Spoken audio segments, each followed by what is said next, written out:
I quietly let my son believe he'd outsmarted me. He thought I was forgetting things. He thought every smile meant I trusted him. He thought every signature brought him one step closer to everything my late wife and I had spent a lifetime building. What he didn't know was that I remembered far more than he ever imagined. So I stayed quiet. I watched. I listened. And I let him believe he had already won. Until the morning we walked into the bank. And the manager looked past me, called my son's name, and everything he had planned began to fall apart. If stories about family, betrayal, unexpected justice, and second chances speak to you, you're in the right place. Before we begin, please take a moment to like this video, subscribe to the channel, and turn on notifications so you won't miss future stories. And I'd genuinely love to know, where are you watching from today? Leave a comment with your city and your country. I read as many comments as I can, and it's amazing to see this community growing from every corner of the world. While this story explores emotions and situations that many families can relate to, some characters, events, and details have been fictionalized for storytelling purposes. Any resemblance to actual people or places is purely coincidental. Now, let's begin. The first thing I remember after my heart surgery wasn't the pain. It was my son's smile. When I opened my eyes in the recovery room, everything looked blurred beneath the harsh white lights. Machines beeped steadily beside me, and my chest felt as though someone had parked a truck on top of it. Then Daniel leaned over my bed. "Dad," he whispered, his eyes glistening with tears. "You made it." I managed the faintest smile. "Still too stubborn to leave?" He laughed, squeezing my hand. "You scared me." For a moment, I saw the little boy who used to wait for me after every shift at the fire station, wearing a plastic firefighter helmet 2 sizes too big. "I thought," he said, his voice cracking, "I thought I was going to lose you." The nurse standing nearby smiled warmly. "Your son hasn't left this hospital in 3 days." Another nurse nodded in agreement. "He barely slept." I looked at Daniel with pride. Maybe I'd done something right after all. After 6 years without Margaret, it comforted me to know our son still cared. The next 4 days passed in a haze of medication, blood pressure checks, and slow walks through the hospital corridor. Every morning Daniel arrived with fresh coffee. Every afternoon he joked with the nurses. Every evening he insisted on helping me eat. "Dad," he'd say, "don't worry about anything at home. I've taken care of everything." Those words became strangely comforting. Everything. He'd taken care of everything. On the morning I was discharged, Dr. Patel reviewed my paperwork. "The surgery was successful, Mr. Walker. But the next few weeks are critical. No lifting. No stress. No surprises." I smiled weakly. "I'll try."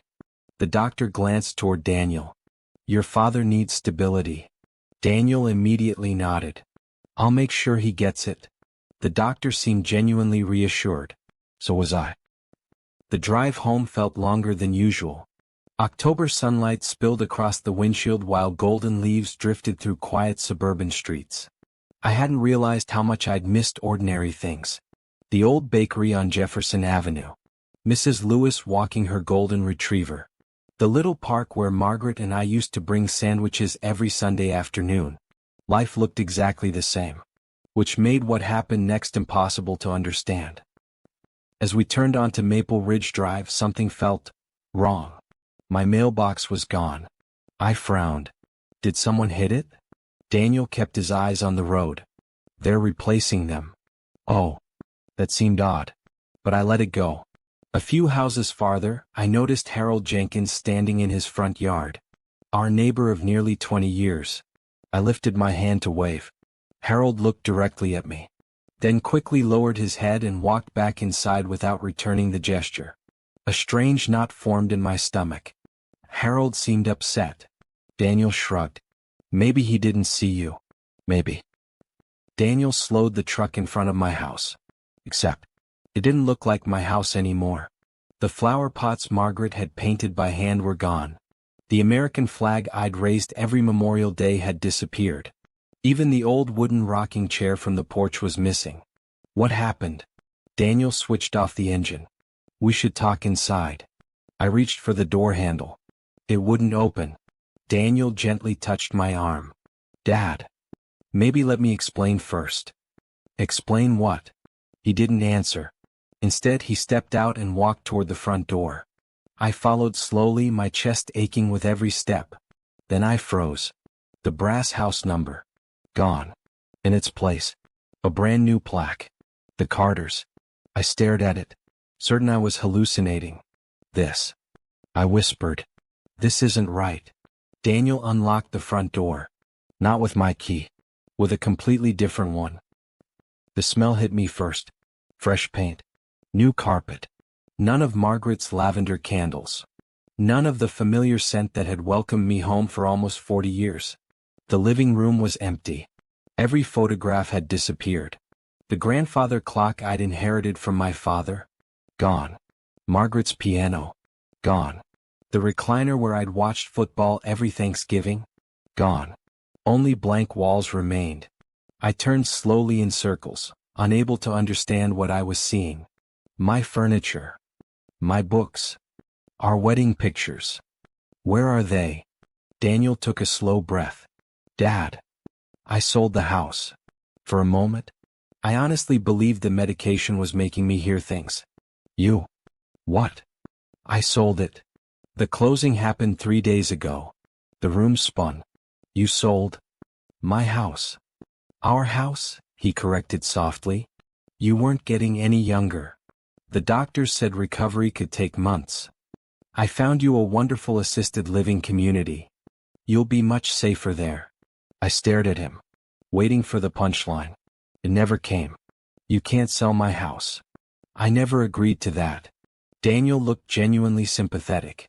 You don't remember signing the paperwork? Every muscle in my body went cold. I never signed anything. You did. No. You were exhausted before surgery. We talked about it. No. You insisted this was the best decision. No. My voice echoed through the empty room.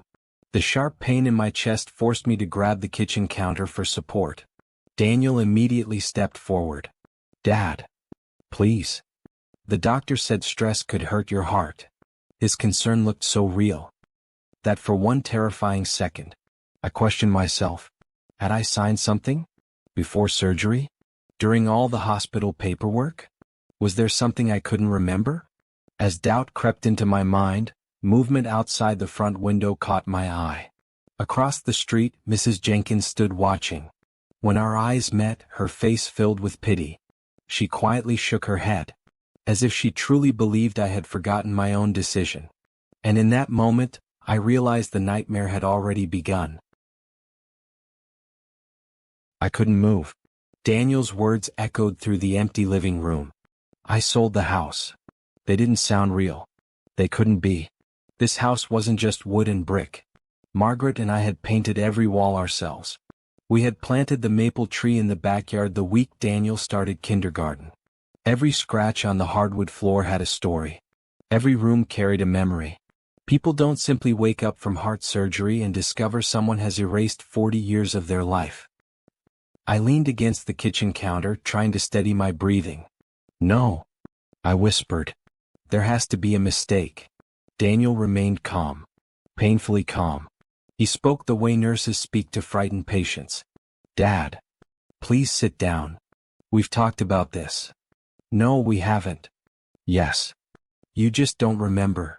Those 4 words pierced deeper than the surgery itself. You just don't remember. I remember everything. My surgery. Dr. Patel. The 4th floor recovery room. The coffee you spilled on Tuesday. The baseball game playing on the television Wednesday night. I remember all of it. Daniel gave me a patient smile. I know. But memory loss doesn't affect every memory equally. The confidence in his voice shook me. He didn't hesitate. He didn't argue. He simply explained. As though the truth had already been decided. A knock interrupted us. Before I could reach the door, Daniel opened it. Standing outside were Harold Jenkins and his wife Linda. Our neighbors. People who had shared Christmas dinners with us. Harold removed his cap. Richard, it's good to see you home. I searched his face for answers. Harold, tell him. I never agreed to sell my house. Harold's eyes shifted toward Daniel before returning to me. His expression wasn't angry. It was sympathetic. Richard, I know this is difficult. My heart sank. You know? He nodded slowly. Daniel explained everything. He said you've been worried about living alone after the surgery. No. He said you wanted a place with medical staff. No. Linda stepped forward gently. We thought it was a brave decision. You'll have people around you. You won't be alone anymore. I stared at them in disbelief. You actually believe that? Neither of them answered. Their silence said enough. Daniel thanked them for stopping by. They wished me a smooth recovery. Then quietly walked away. I watched them cross the street. Not once did either of them look back. For the first time in 20 years. My neighbors no longer saw me as the owner of the little white house on Maple Ridge Drive. They saw me as an old man whose life had already been packed into boxes. When the front door closed, I turned toward Daniel. What did you tell them? The truth. No. You told them your version. He sighed. I told them exactly what happened. I told them you wanted somewhere safer. I never said that. You did. When? The week before surgery. I don't remember. His eyes softened. I know. Again. Those words. I know. Not accusing. Not defensive. Compassionate. As though my confusion proved his point. He reached into his leather briefcase. I expected this. He removed a neatly organized folder. Inside were documents. Brochures. Contracts. Medical information about assisted living facilities. One glossy brochure showed smiling elderly couples gardening together. Across the front, elegant gold lettering read, Maple Grove Senior Living. Daniel slid it across the table. I picked the nicest place I could find. I don't want to live there. You haven't even seen it. I don't care. My home is here. He looked at me with genuine sadness. Dad. This isn't your home anymore. Something inside me broke. I walked slowly down the hallway. The walls were freshly painted. The family photographs had vanished. The small pencil marks Margaret used every birthday to measure Daniel's height. Painted over. As though none of us had ever lived there. I opened the bedroom door. Nothing. Just empty walls. The sunlight fell across the bare floor where our bed had once stood. I could still picture Margaret sitting by the window every morning with her coffee, laughing whenever the squirrels stole birdseed from the feeder. I closed my eyes. The memories were vivid. The room was empty. A voice behind me broke the silence. Dad. I didn't turn around. Where are Margaret's things? I put everything in storage. Where? I'll show you later. When? After you've settled in. I slowly faced him. What if I don't? His expression hardened. Only for a second. Then the gentle smile returned. You don't really have another option. An hour later, Daniel drove me to Maple Grove Senior Living. The receptionist greeted him by name. Good afternoon, Daniel. We finished preparing your father's suite.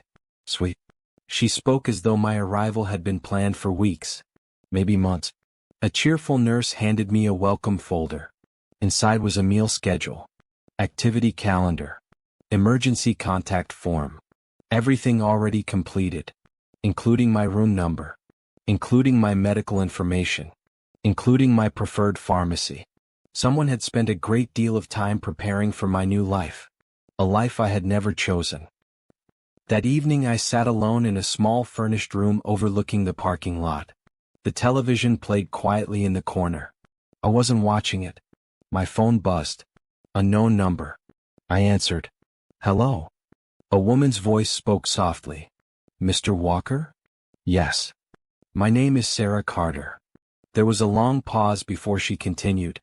I think. She took a nervous breath. I just bought your house. My pulse quickened. I'm so sorry to call like this. But after moving in today, I found something hidden inside the garage wall. Silence. Then 4 words that made every hair on my arm stand up. I don't think your son knew it was there. I didn't sleep that night. The room at Maple Grove Senior Living was quiet. Too quiet. The kind of silence that reminded you this wasn't home. Every few minutes I found myself staring at the telephone, wondering if Sarah Carter had changed her mind. Maybe she'd mistaken whatever she'd found. Maybe it was nothing more than an old toolbox or forgotten paperwork. Yet something in her voice lingered in my mind. She hadn't sounded curious. She'd sounded frightened. At exactly 8 the next morning my phone rang. Mr. Walker? It was Sarah again. I think we should meet. Is everything all right? I don't want to discuss this over the phone. She lowered her voice. I don't know who I can trust. That sentence made my pulse quicken. What did you find? A long pause. Then she whispered, I think your late wife hid it. An hour later, Sarah picked me up outside Maple Grove. She looked exhausted. Mid-40s. Schoolteacher if I had to guess. The kind of person who apologized before interrupting someone. I'm sorry, she said as we drove. I know this must be painful. It is.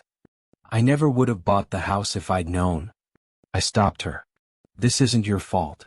She nodded silently. Neither of us spoke for the rest of the drive. Seeing my house again hurt more than I expected. The porch swing Margaret loved was gone. The flower beds had already been replanted. Fresh curtains hung in the front windows. Someone else's family was beginning a new chapter. Inside the life Margaret and I had built. Sarah unlocked the front door. I haven't changed much yet. The smell of fresh paint still lingered. But beneath it, I caught the faint scent of cedar from the old hallway closet. For just a second, it felt like home again. She led me through the garage. I found it by accident. She pointed toward a section of drywall behind an old shelving unit. When the movers installed new cabinets, one of the screws missed the stud. It cracked the panel. Behind it, a narrow hidden compartment, no larger than a shoebox. I stared in disbelief. I never knew this was here. Sarah carefully reached inside, then handed me a faded metal box. The same kind of cash box Margaret used decades ago to keep family documents. My hands trembled as I opened it. Inside were only 3 things. A small key, an old USB flash drive, and a folded index card. Margaret's handwriting. It simply read, George, if you're holding this, trust what you remember, not what others insist happened. I closed my eyes. Even now, Margaret seemed to know exactly what I needed to hear. Sarah watched quietly. I almost didn't call you. Why? She hesitated. Because your son came here yesterday.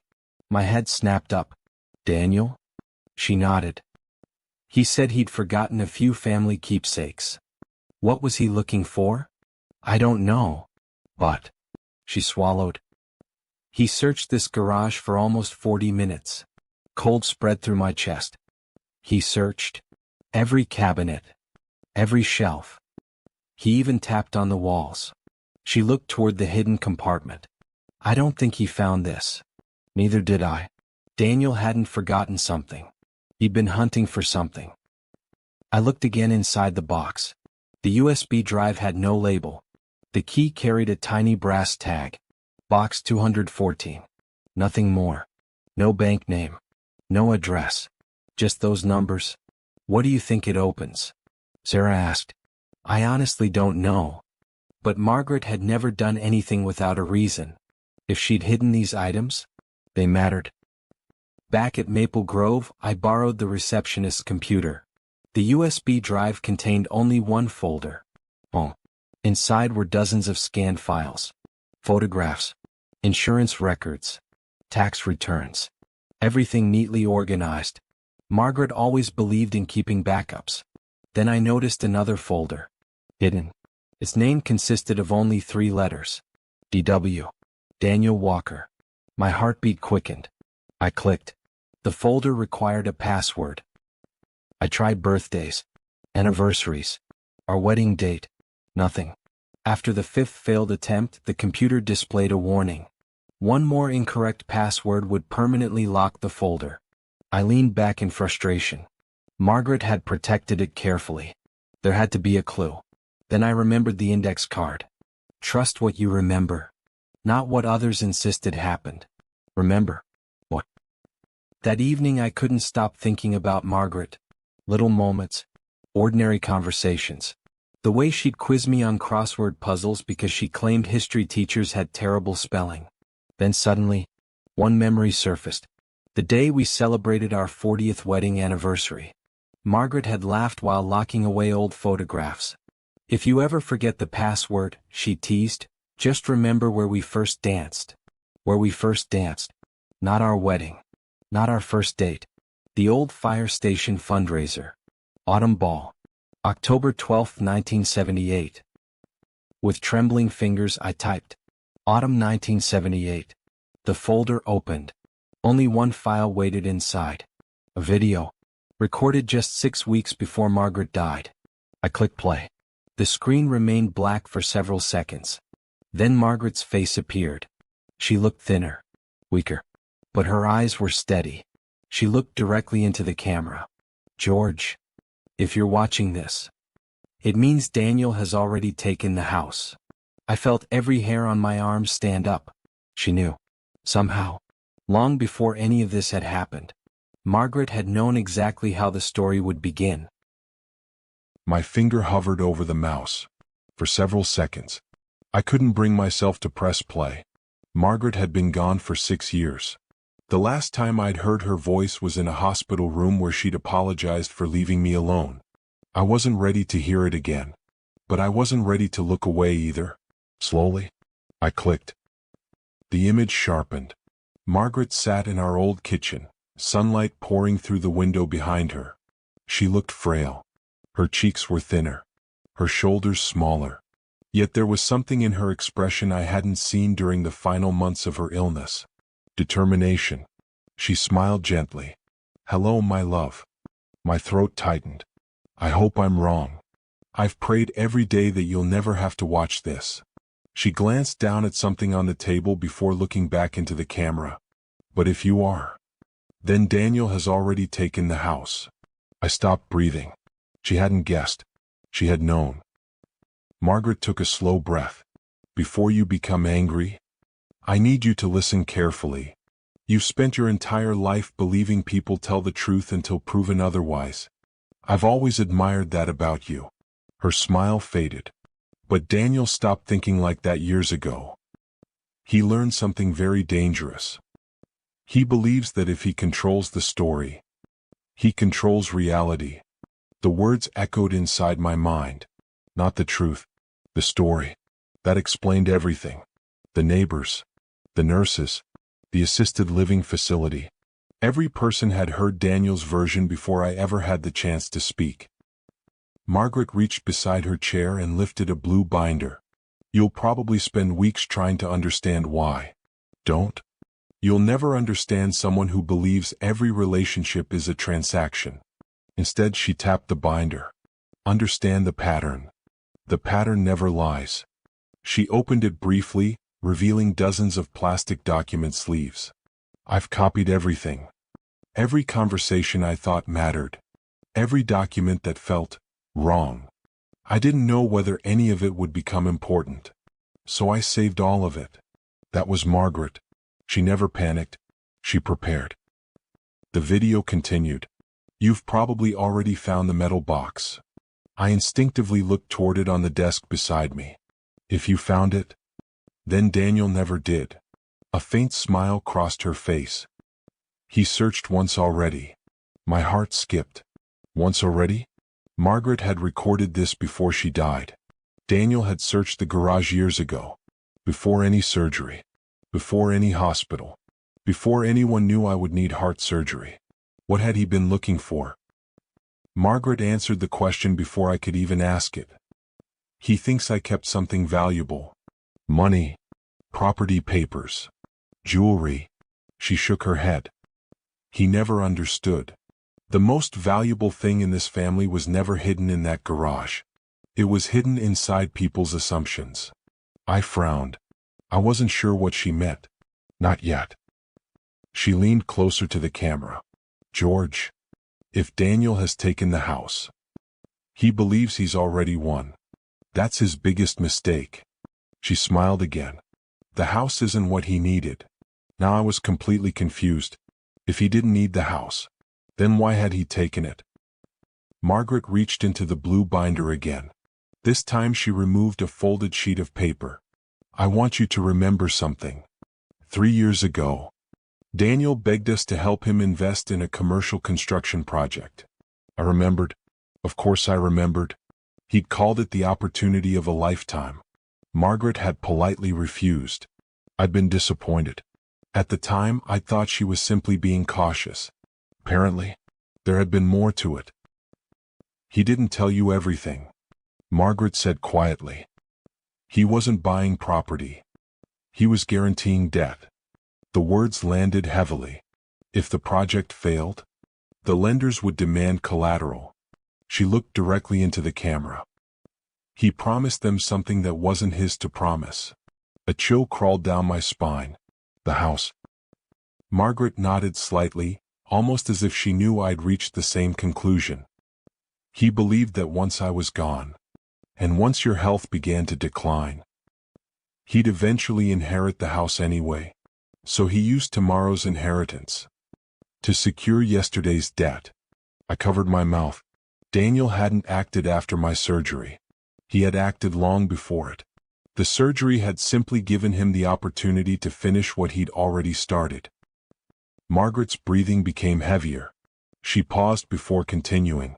If you're watching this, please don't hate our son. I've tried.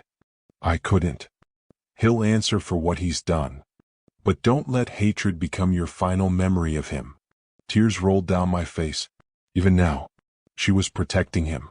The very son who had betrayed us. Then her expression changed. For the first time in the video, she looked genuinely worried. George, there's one thing I couldn't figure out. I know Daniel didn't do this alone. I just never discovered who helped him. She lowered her voice. I came close. So close. But after that, they started watching me. Every muscle in my body tensed. Watching her? Oh. Margaret glanced nervously toward the kitchen window. Just for a second. It was subtle, but unmistakable. Then she looked back at the camera.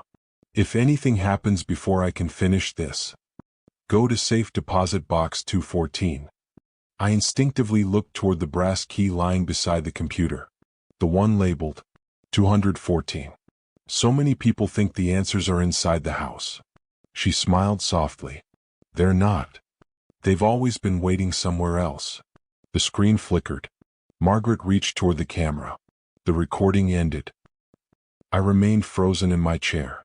The room felt impossibly quiet. Only the soft hum of the computer broke the silence. Daniel hadn't made one mistake. He had made two. First, he believed stealing the house meant controlling the future. Second, he never found the one place Margaret had hidden the truth. I picked up the small brass key and turned it over in my hand. 214. For days I had wondered what had opened. Now I finally knew. Somewhere. A safe deposit box had been waiting for me for years. And if Margaret had gone to such extraordinary lengths to hide it, then whatever lay inside wasn't just evidence. It was the final piece Daniel had spent years desperately trying to find. The next morning I left Maple Grove before sunrise. For the first time since my surgery, I had a destination that wasn't chosen by someone else. The small brass key rested in my jacket pocket. Every few minutes I reached down to make sure it was still there. Margaret had protected it for 6 years. I wasn't about to lose it now. The tag simply read, 214. No bank. No logo. Nothing else.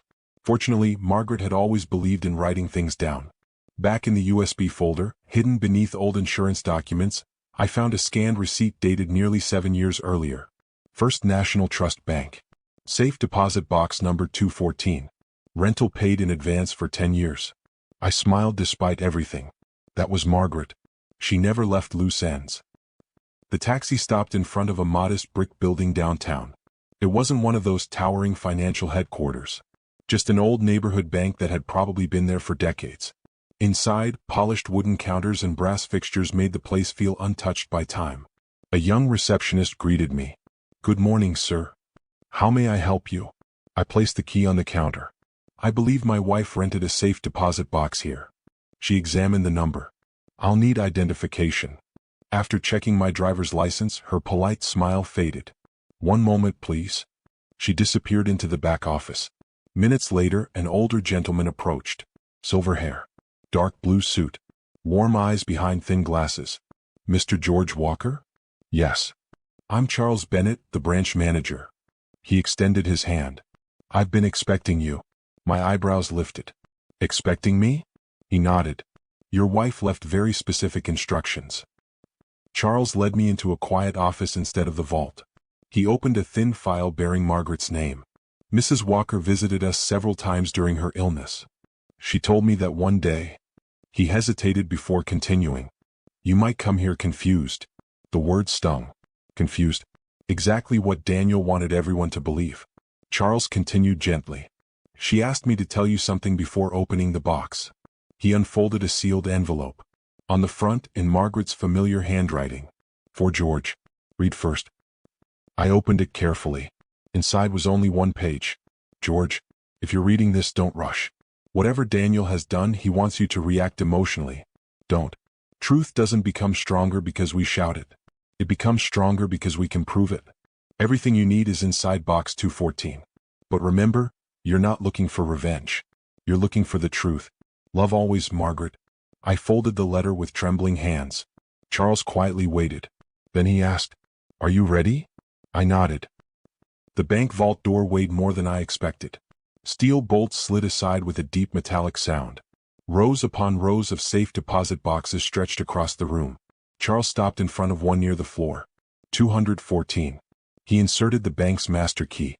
I inserted Margaret's. The lock clicked. Charles stepped back. "I'll give you privacy." The heavy door closed behind him. For several seconds, I simply stared. Then I pulled out the long metal drawer. Inside wasn't gold. There were no bundles of cash. No jewelry. Only a thick accordion folder. 3 sealed envelopes. And a leather-bound notebook I immediately recognized. Margaret's journal. The same one she'd carried everywhere during the last year of her life. I opened the first envelope. Across the top was written, "Read this only if Daniel claims you agreed to sell the house." My heart pounded. Inside was a notarized affidavit. Signed by Margaret. Dated 18 months before her death. In it she wrote that George Walker had repeatedly refused to sell the family home under any circumstances, and that any future claims suggesting otherwise should be treated with extreme suspicion. I could barely breathe. Margaret had anticipated this exact lie. The second envelope contained something even more disturbing. Photocopies of emails. Printed bank transfers. Business agreements. Daniel's name appeared over and over. So did another name I didn't recognize. Victor Hayes. Several pages referenced collateral acquisition. Others mentioned property transfer after medical event. Medical event. Not inheritance. Not estate planning. Medical event. Someone had been waiting for me to become vulnerable.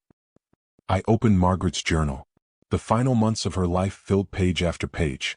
Most entries were ordinary. Doctor appointments. Medication. Little notes about flowers blooming in the backyard. Then the handwriting changed. Sharper. Faster. One entry stopped me cold. Daniel isn't making these decisions alone anymore. Someone keeps telling him he'll be rich once George is out of the way. I heard the name Victor again today. George trusts our son too much to see what's happening. My hands shook. Victor. Again. Who was he?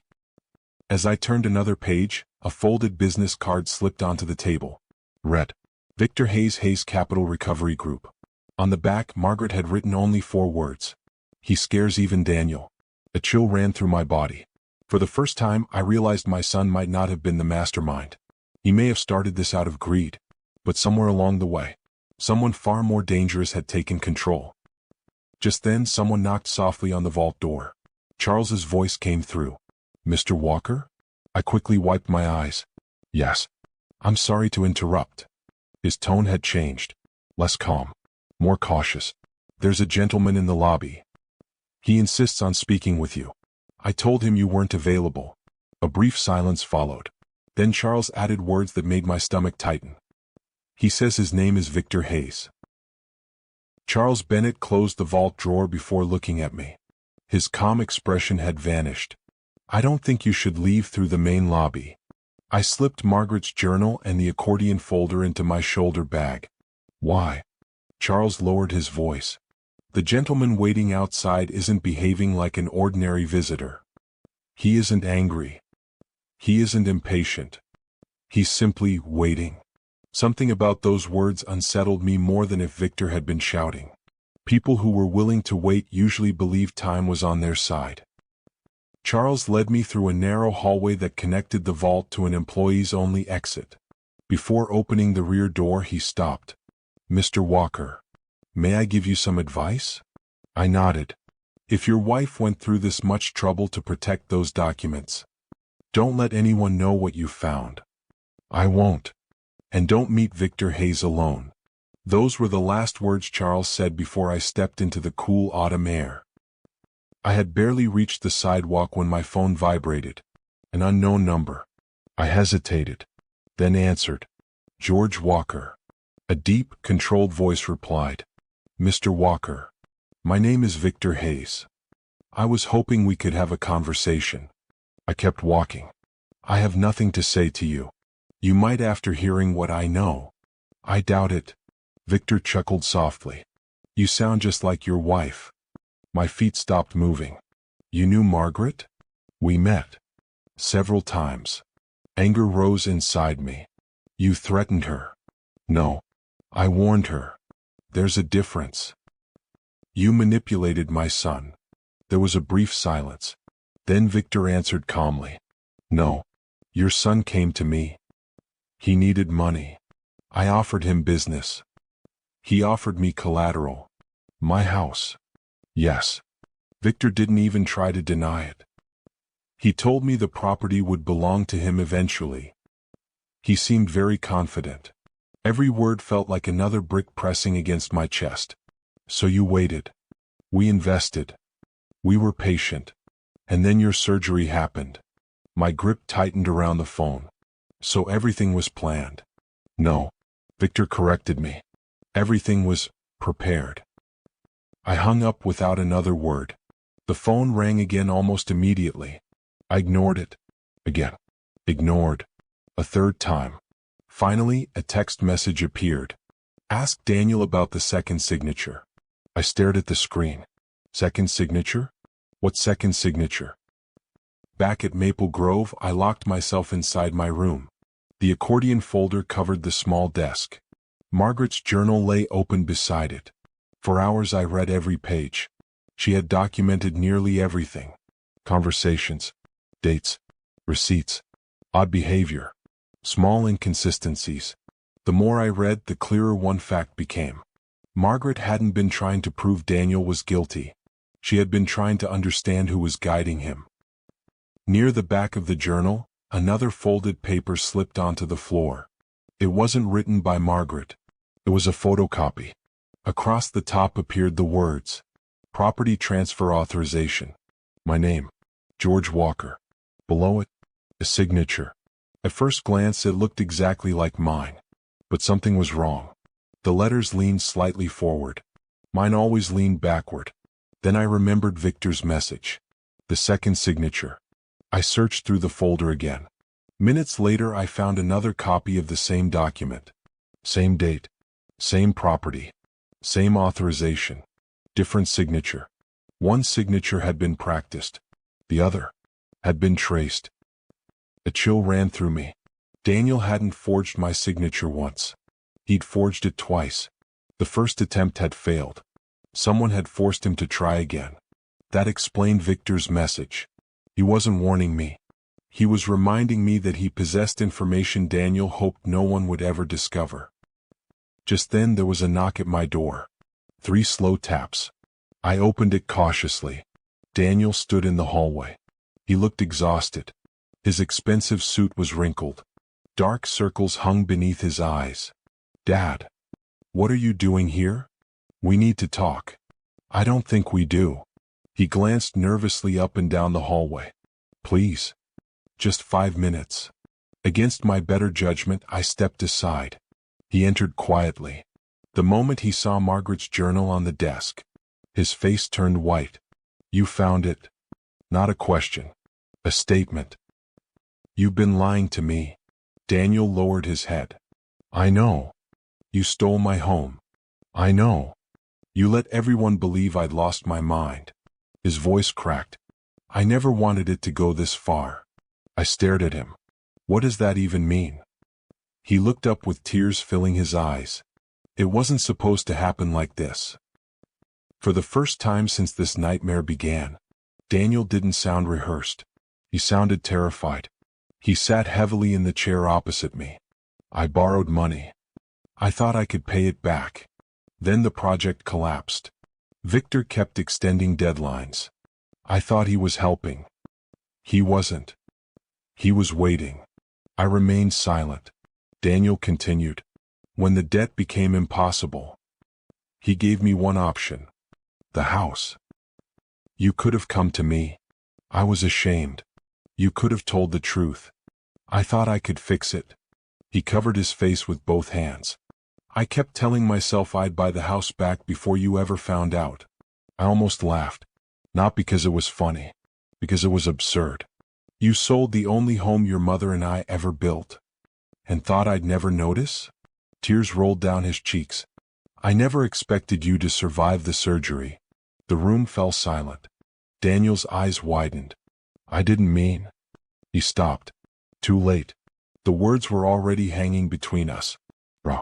Unforgettable. He hadn't wished for my death, but he had planned his future around it. That truth hurt more than anything else. Suddenly, Daniel's phone rang.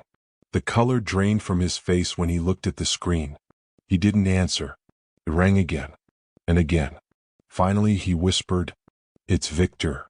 I looked at him steadily. "Answer it." Daniel hesitated, then pressed the speaker button.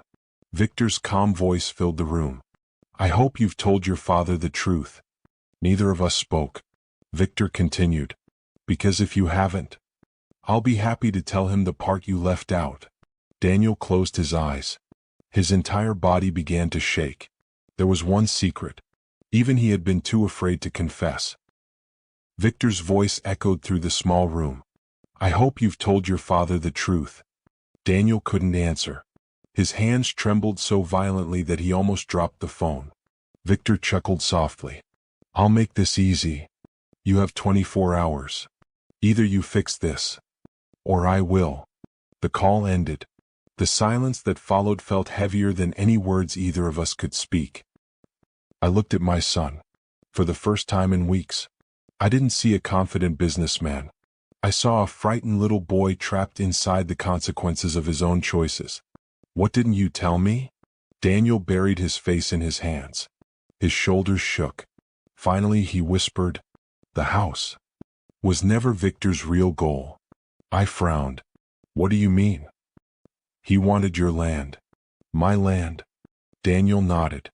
"The developers discovered the city approved a new medical campus less than a mile away." I stared at him. "The entire neighborhood is about to be rezoned. They're buying every property they can. Our house is worth almost 5 times more than anyone knows." Everything suddenly made sense. The rush, the pressure, the carefully timed sale. Victor hadn't wanted an old man's home. He wanted the future beneath it. Daniel reached into his briefcase. "I brought something." He handed me a thick envelope. I couldn't keep lying. Inside were contracts, emails, bank transfers. Everything connecting Victor Hayes to a network of shell companies purchasing homes throughout Maple Ridge. One email froze me. "Acquire Walker property before zoning announcement becomes public." Another read. "Medical condition creates favorable timeline." I felt sick. To them, my heart surgery wasn't a tragedy. It was an opportunity. The next morning I met Detective Laura Ramirez from the County Financial Crimes Division. She listened quietly as I laid everything across the conference table. Margaret's journal, the recordings, the bank documents, Victor's contracts, Daniel's emails. When I finished, she leaned back in her chair. "This isn't elder abuse." She paused. It's organized real estate fraud. She immediately called 2 investigators into the room. For the next 4 hours they copied every document, every flash drive, every page Margaret had preserved. By sunset, search warrants were already being prepared. 3 days later, the news exploded. Federal agents entered Hayes Capital Recovery Group before sunrise. Television helicopters circled overhead. Boxes of evidence filled the sidewalks. Investigators uncovered dozens of fraudulent property transfers involving elderly homeowners recovering from illness. Victor hadn't invented the scheme for me. I'd simply become his next target. Daniel surrendered voluntarily. His attorney arranged full cooperation. He testified against Victor and every investor involved. His confession became the missing piece prosecutors needed. One afternoon, Detective Ramirez called. "We've recovered your deed." I closed my eyes. For the first time since leaving the hospital, I could finally breathe. A month later, I stood once again in front of my house. No, my home. Sarah Carter greeted me on the porch. "I wanted to be here when you came back." She smiled warmly. "I'm glad this place found its way home." She handed me the original brass house numbers she'd carefully removed instead of throwing away. "I thought these belonged to you." With trembling hands, I screwed them back onto the front porch. 2,147. 40 years. Reduced to 4 numbers. Yet somehow, they still felt like family. The house was almost empty. Most of the furniture had been recovered. Some pieces hadn't. Margaret's old piano was gone forever. The rocking chair had disappeared. The dining table where birthdays, Christmas dinners, and ordinary Tuesday nights had unfolded for decades. Never found. I walked slowly into the living room. Sunlight poured through the front window exactly as it always had. Dust floated lazily through the beams. The silence no longer felt lonely. It felt peaceful. A small package rested on the fireplace. No return address. Inside was a framed photograph. Me, Margaret, and Daniel. Taken the summer he turned 10. On the back, a handwritten note. "Dad, I'm sorry I spent years chasing money while forgetting the people who gave me everything. If forgiveness ever becomes possible, I'll spend the rest of my life earning it. Love, Daniel." I read the letter twice, then folded it carefully. Forgiveness wasn't something that happened because someone apologized. It happened because someone changed. Only time would answer whether my son truly had. That evening I carried Margaret's photograph into the living room. I placed it back on the mantel where it had always belonged. The same place she'd smiled over birthdays, anniversaries, and quiet evenings with 2 cups of coffee. I sat in my old chair and looked around the room. The walls had changed. The furniture had changed. Even I had changed. But one thing hadn't. Margaret had been right all along. Truth didn't need to shout. It only needed to survive long enough to be heard. I smiled toward her photograph. "You saved this home one last time." Outside, the maple tree we'd planted when Daniel was 5 rustled gently in the evening breeze. It had survived storms, winters, and the passing of decades. Just like home, just like love, and just like the truth.